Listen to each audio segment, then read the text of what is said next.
કોકના ઘરે બેસવા ગયા હોય ને ત્યારે પાછી મર્યાદાઓ રાખવી. એ વ્યક્તિ બિચારી મારી જેમ ઘડિયાળમાં જોજ કરતી હોય અને આ ગુંદરિયું લઈને આવ્યા હોય. પછી સામેવાળાને ભાઈ તમારે કંઈ કામકાજ ન હોય પણ સામેવાળાને ઘણું બધું કામકાજ હોય, એને તમારી વાતમાં રસ ન હોય, એ વારે વારે વાતમાં એમ કહેતા હોય કે આટલા વાગે મારે આમ જવાનું છે, છતાં આને એવી કંઈ ખબર પડે નહીં. તો આમાં પણ વિવેક હોવો જરૂરી છે. તમે કોઈના ઘરે ગયા બેસવા માટે 10-15 મિનિટ થાય એટલે કહેવું જ પડે કે ચાલો તો હું નીકળું છું. પછી એ લોકો તમને આગ્રહ કરે કે નહીં બેસો આ તે, કંઈ હવે મારે તો કાંઈ એવું ખાસ અગત્યનું કામ નથી પણ તમારે પાછું કામ હશે. એટલે પછી એનો મતલબ એવો નહીં કે વિવેક માટે એક વખત કહીને પાછું કલાક ત્યાં બેસી રહેવું. પણ આ બધું ખાસ ધ્યાન રાખવું.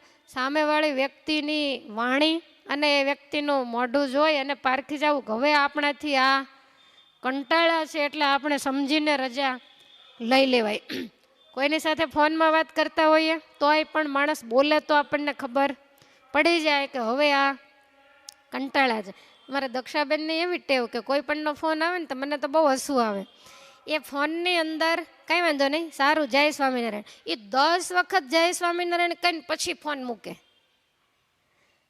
આને ઉતાવળ હોય કે હું જય સ્વામિનારાયણ કહું તો સામેવાળા મૂકી દે, પણ એ કે સામેવાળા જય સ્વામિનારાયણ કે ત્યારે થાય ને, હું કઈ થાય કે મારે અડધી માળા થઈ ગઈ, પણ એને કાંઈ પૂર્ણાહુતિ થઈ જ નહીં.